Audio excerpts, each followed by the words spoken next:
para mim, particularmente, parece que o tema Venezuela não é o único motivador dessa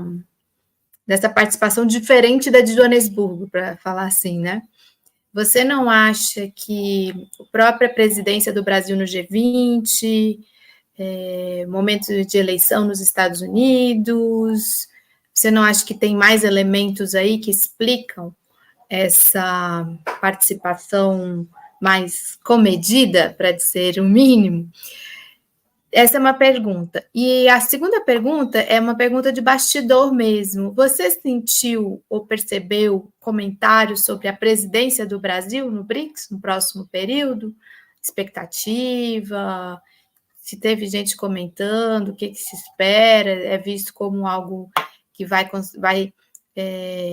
retomar a agenda feita pela Rússia? Porque eu li um artigo do Paulo Nogueira Batista Júnior, no Brasil de Fato, em que ele fala, olha, a Rússia fez isso, na questão mais financeira, né, econômica, essa coisa dos mecanismos que tem que ser feitos mesmo. Aí ele deixa a pergunta, será que o Brasil vai seguir na mesma toada, uma agenda de fazer as coisas concretas, né, para que a desdolarização avance e tudo mais? Sim, muito obrigada pela sua pergunta. A gente tem algumas informações, sim, sobre a presidência dos BRICS do ano que vem. O Lula chegou a anunciar o lema da presidência no discurso que ele fez por videoconferência e realmente dizer que ele tinha uma intenção muito grande de fazer com que algumas agendas do G20, que o Brasil colocou durante a sua presidência do G20, passassem. Então, aí para os BRICS, ele falou da questão da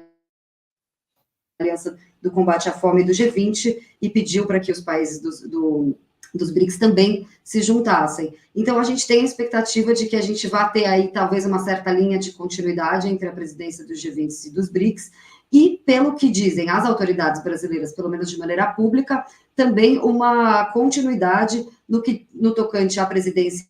russa, numa busca de um sistema de pagamento em moeda local para comércio intra-BRICS, né? Então, aí não uma moeda única, não um sistema SWIFT alternativo e tal, mas realmente aí um sistema de moedas locais que, como disse o ministro das Relações Exteriores do Brasil durante a cúpula de Kazan, é uma coisa que, aliás, o Brasil já tem uma certa experiência em fazer, porque a gente tem esse tipo de acordo com a Argentina, por exemplo, então ele via o Brasil como qualificado aí para dar esse passo a mais quando o assunto é troca em moedas locais. Então, a gente tem essas expectativas de temas, mas uma expectativa também de calendário, né? Porque a gente já tem marcada, então, praticamente marcada a cúpula dos BRICS do ano que vem sobre a presidência brasileira, e ela vai ser feita no meio do ano, né? Ela vai ser feita em junho, no final de junho, começo de julho, porque o Brasil vai receber a COP em Belém do Pará no segundo semestre, e por isso preferiu, então, eles dizem que não é uma redução das atividades do Brasil dos BRICS, o fato de que vai ser no primeiro semestre. Eles dizem que é simplesmente uma questão por causa da COP e que as atividades da presidência vão, sim, ser realizadas durante todo o ano, mas a cúpula de chefes de Estado vai ser feita já no primeiro semestre. Mas vai ser engraçado, isso vai ser uma coisa que a gente vai ter que ver como é que vai ficar, porque você vai negociar a declaração final em junho, e depois você vai continuar a presidência, vai ser um fato inédito, essa que é a verdade, o fato da gente ter aí esse gráfico menorzinho. Mas Joanesburgo não foi julho também? Joanesburgo não foi julho? Não, eu acho que Joanesburgo não. Não, acho que foi setembro, outubro, né? Foi agosto. Eu tive lá também, foi setembro ou outubro, não foi muito já no fim do ano, mas foi no segundo semestre, com certeza, final de agosto, mas ou final de agosto, setembro, outubro, acho que setembro foi, na verdade.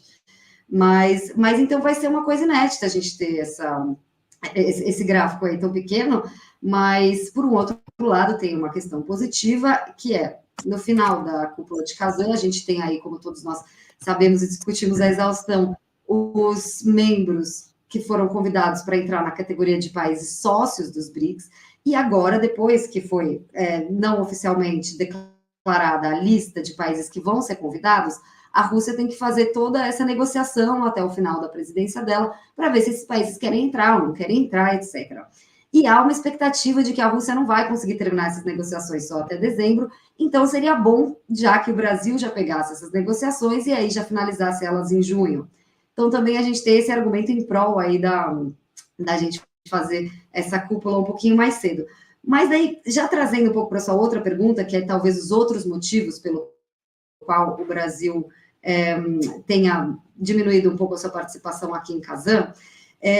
o fato da gente ter uma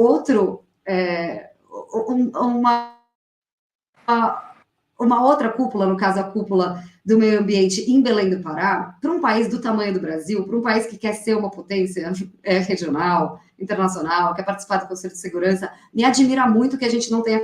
capacidade de fazer os dois eventos ao mesmo tempo, que a gente não tenha recursos na área de diplomacia, política externa e burocracia para conseguir fazer dois eventos ao mesmo tempo.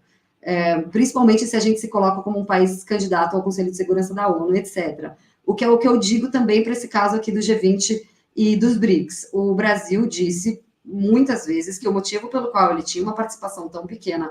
nos BRICS durante o ano inteiro, vamos falar a verdade, não só durante a cúpula, mas muitas autoridades não vieram em muitas reuniões promovidas pelo bloco, eles sempre diziam, olha, porque a gente está na presidência do G20. E tudo bem, a gente pode entender isso, mas isso não pode ser um argumento que inviabilize o Brasil de participar dos BRICS ou de realizar uma presidência dos BRICS, né? E se esse é um problema de fato, o Brasil então precisa rever os seus recursos e investir mais na sua diplomacia, trazer mais gente, então, porque realmente a gente não vai ter como ter um grande papel no mundo se a gente não consegue fazer 2 conferências em um ano, né? Conferências internacionais. No caso dos outros motivos pelos quais o Brasil pode ter diminuído um pouco a sua participação aqui em Kazan, a gente viu que, por exemplo, o Haddad, ele não veio porque tinham reuniões do FMI e do Banco Mundial na mesma data, então não só ele não veio, como não enviou nenhum representante do Ministério da Fazenda, alegando que, bom, a gente tem aí uma outra reunião também, então volta na mesma coisa, né? Ou a gente está usando essas outras reuniões como desculpa, ou a gente precisa, então, aumentar nossos quadros e ter mais capacidade de fazer esse tipo de reunião. No que diz respeito às eleições nos Estados Unidos, eu espero que esse não seja um motivo pelo qual o Brasil reduza sua participação nos BRICS, eu espero que a nossa política externa não seja definida por causa das eleições nos Estados Unidos, até porque o Brasil é um país